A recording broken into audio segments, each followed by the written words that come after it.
Então, boa noite mais uma vez. A gente abriu aqui com um Pai Nosso e a gente ia fazendo a oração falada, que já tem a sua força, mas vocês perceberam o tamanho da força com a música? Como tomou todo esse salão, e principalmente a gente, interna e externamente? É uma bênção, né? Muito bem. Vamos começar então hoje a mensagem de Jesus dita lá no Evangelho de João. Perseverar no amor de Cristo.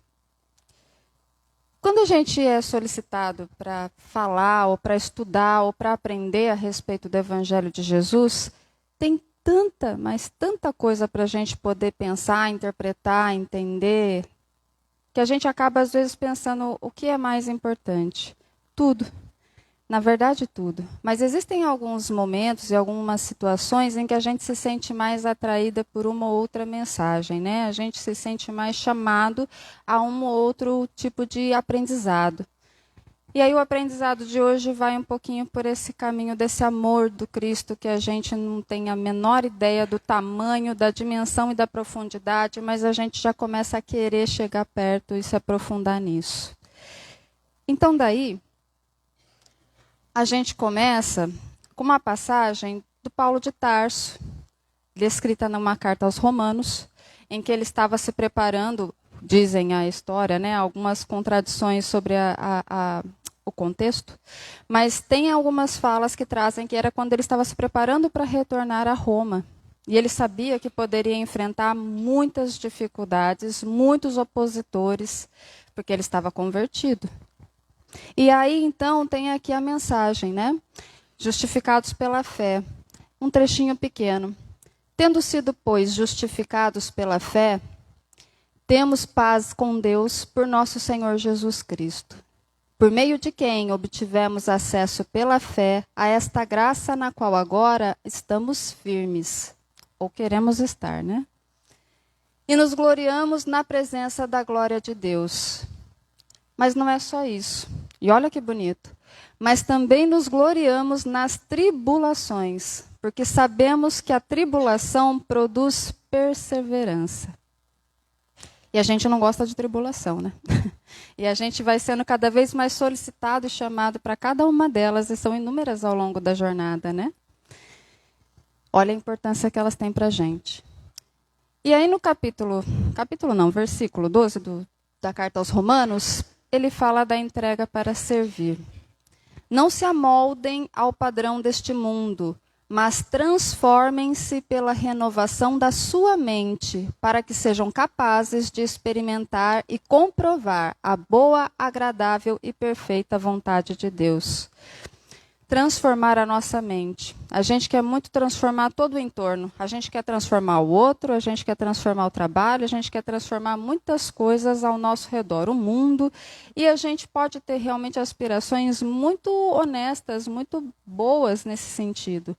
Mas se a gente não tiver transformado a nossa mente primeiro, pouco a gente vai conseguir no entorno ao que está ao redor. E aí, nessa hora, a gente pensa, mas como será que é essa história de transformar a nossa mente? Será que eu tenho que mudar da água para o vinho? Deixar de ser quem eu sou? É uma pergunta, né? Que a gente pode se fazer em vários momentos da jornada, porque a gente, às vezes, acha que está trilhando o caminho de uma forma que está se perdendo, se distanciando do que a gente poderia, do que Deus pode esperar e querer da gente. E aí, nessa hora, a gente pode lembrar que transformar a mente também pode ser um passo de cada vez daquilo que o próprio Paulo de Tarso diz, o que me convém e o que não me convém mais. Há coisas que podem fazer sentido e continuar como essência nossa nesta jornada. Mas há coisas que a gente pode repensar e abrir novos horizontes. E aí a gente abre novos horizontes na nossa mente para abrir novos horizontes na vida que a gente vai construindo. Aí lá em Marcos, né, o apóstolo, no versículo 8, né, renúncia. Quando a gente pensa que a gente vai fazer uma transformação da mente, parece que vai ser um mar de flores. Né? Ai, que legal, agora eu vou ser uma pessoa melhor. A gente fica muito com essa ideia que nos motiva, que nos dá o otimismo para querer começar essa jornada. Mas quando a gente vai trilhando, a gente vê que tem um monte de percalço no meio do caminho. E vários desses percalços não estão no entorno, estão em nós. Aquilo que eu ainda preciso repensar, novamente transformar a nossa mente. E para isso, muitas vezes essa transformação implica renúncia. E aí a gente vai ler um pouquinho para entender. Então ele chamou a multidão e os discípulos e disse: se alguém quiser acompanhar-me, negue-se a si mesmo, tome a sua cruz e siga-me. Pois quem quiser salvar a sua vida, a perderá. Mas quem perder a sua vida por minha causa e pelo evangelho, a salvará. Pois que adianta o homem ganhar o mundo inteiro e perder a sua alma? Ou o que o homem poderia dar em troca de sua alma? O negar-se a si mesmo não é deixar de ser quem nós somos. Nós somos o que Deus criou de melhor, o que a gente pode ser e o que a gente pode evoluir. E a gente está trilhando esse caminho de evolução. Tem muitas conquistas que a gente está conseguindo nessa jornada. Mas a gente vai aprender que muitas vezes o negar-se pode significar renúncias. Renúncias em prol do que eu posso ser e viver melhor comigo e com os outros, com as outras pessoas, com quem está ao meu redor, com este planeta. Novas formas de pensar e agir. E renunciar àquilo que pode ser agradável, que eu estou acostumado, que me parece fácil, que me parece bom. Porque eu já gosto muito, todos nós temos preferências em todas as áreas da vida. Tem coisas que a gente gosta muito de fazer, de ser, da nossa personalidade, e às vezes aquilo já não está mais fazendo sentido nesse momento de vida que a gente está. Fez sentido, não faz mais.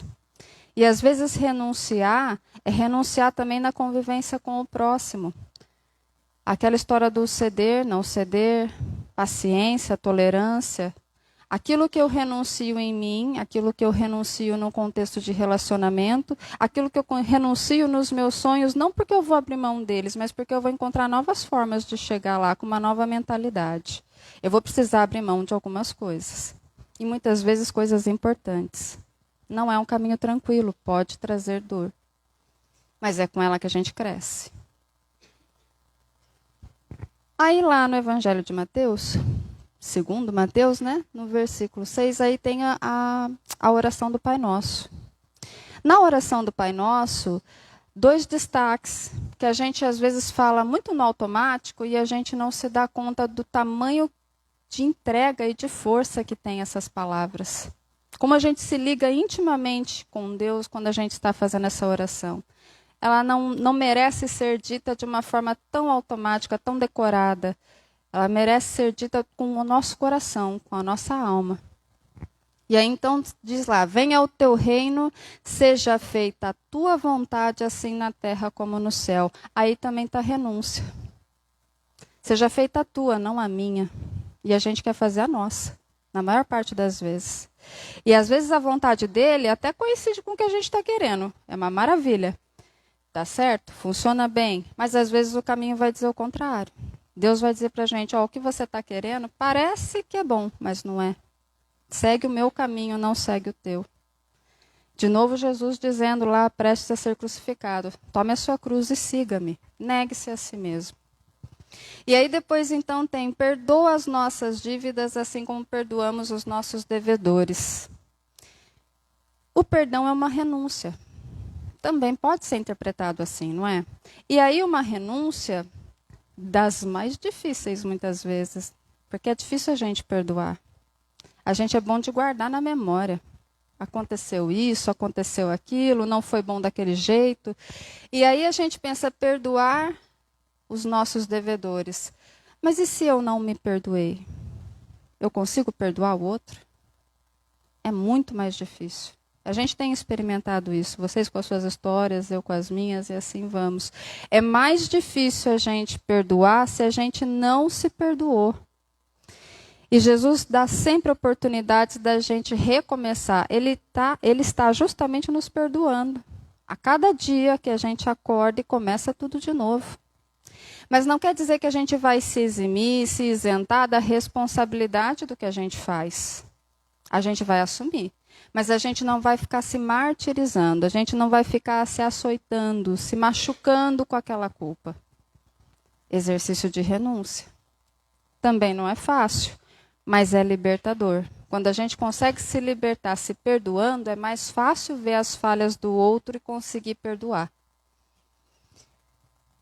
E aí então, pois se perdoarem as ofensas uns dos outros, o Pai Celestial também perdoará vocês. Quando a gente pensa no perdão do Pai, há alguns textos, inclusive, na Bíblia, que trazem a questão: se você não perdoar, Deus também não te perdoa. E fica parecendo uma coisa punitiva, né? Condicionada, né? Se, e se, e se. Só que o que a gente precisa, às vezes, transcender, ampliar um pouquinho o nosso entendimento, é que, na verdade, não é o Pai que não nos perdoa. É a gente que não está se perdoando. É a gente que está se entregando a um caminho de sofrimento e de dor. Ele está pronto para nos amar. E Ele também nos ensina a colher as consequências dos nossos enganos. Mas isso é aprendizado, isso não é punição. Isso é ajudar a sair do velho e vir para o novo modo de pensar e meio de viver. É evolução, embora dolorida. Aí lá em João, Jesus ensina a Nicodemos. Nicodemos era considerado, né, uma autoridade entre os judeus, um mestre, então ele era muito respeitado. E aí tem a famosa passagem que ele pergunta para Jesus a respeito da vida eterna, né? O que seria o reino de Deus. E ele responde que para ver o reino de Deus é necessário nascer de novo. E Nicodemos não entende. E aí, quando ele vai novamente falar com continuidade da conversa com Nicodemos, ele então coloca: porque Deus tanto amou o mundo que deu o seu Filho unigênito para que todo aquele que nele crer não pereça, mas tenha a vida eterna. Pois Deus enviou o seu Filho ao mundo, não para condenar o mundo, mas para que este fosse salvo por meio dele. Deus não condena, Deus dá oportunidade de aprendizado. E a gente se responsabiliza por esse aprendizado que Ele nos oferece, que a gente mesmo trilha. Quem nele crê não é condenado, mas quem não crê já está condenado por não crer no nome do Filho unigênito de Deus. Não é porque Deus te condenou ou me condenou, é porque a gente ainda não está crendo nele o suficiente. A gente fala já muito o nome dele, chama, pede, né? A gente fala muito em Jesus. Mas o quanto a gente está realmente entregando e confiando?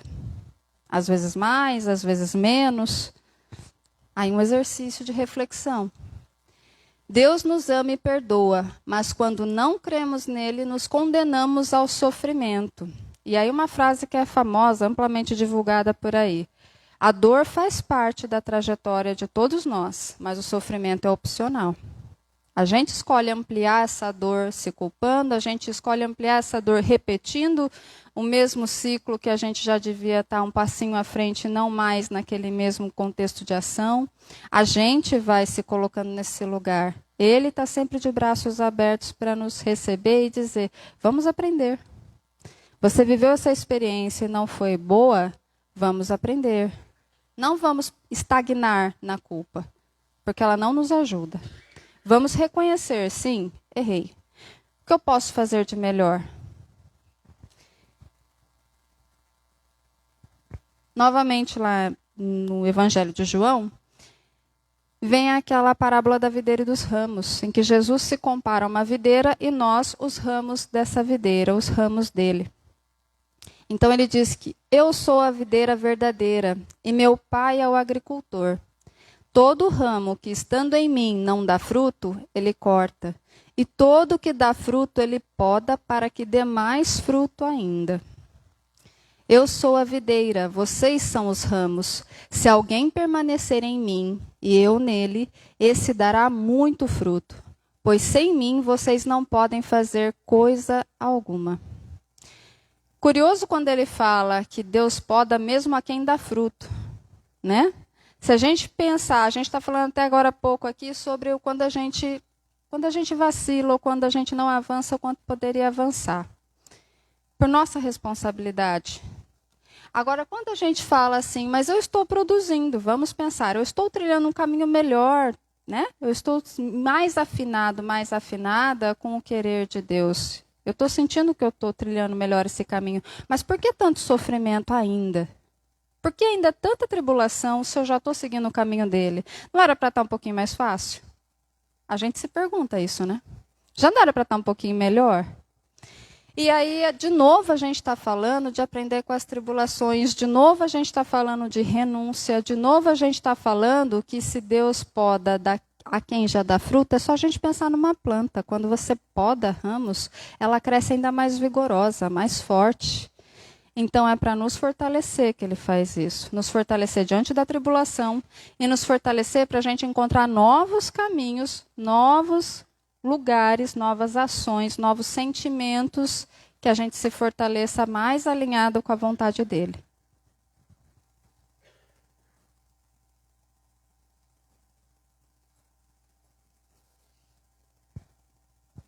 Aí então vem o tema de hoje, né? Quando ele fala sobre perseverar no amor de Cristo. E ele diz assim: como o Pai me amou, assim eu os amei. Permaneçam no meu amor. Tenho dito estas palavras para que a minha alegria esteja em vocês e para que a alegria de vocês seja completa. E aí, de novo, ele pede para a gente permanecer com ele. Permanecer na dor, permanecer na alegria, permanecer o tempo todo dessa jornada confiando nele, que confia em nós e na nossa capacidade de discernir e de aprender novos caminhos e de fazer esses novos caminhos. E aí ele diz sobre a alegria. Curioso que a gente falou até agora aqui sobre tribulação, dor, renúncia, perdão, sofrimento, e de repente Jesus vem com uma mensagem de alegria. Como assim, né? Com tudo isso daí difícil, de onde que eu vou tirar a alegria? É justamente a alegria que nos coloca em pé para enfrentar todas as tribulações. Mas não é uma alegria inconsequente. Pelo contrário, é uma alegria que também não é só do momento do festejo. Ela também é uma alegria que eu posso não estar sorrindo, feliz da vida com algum evento que aconteça na minha vida. Eu posso até estar sentindo alguma dor ou desconforto.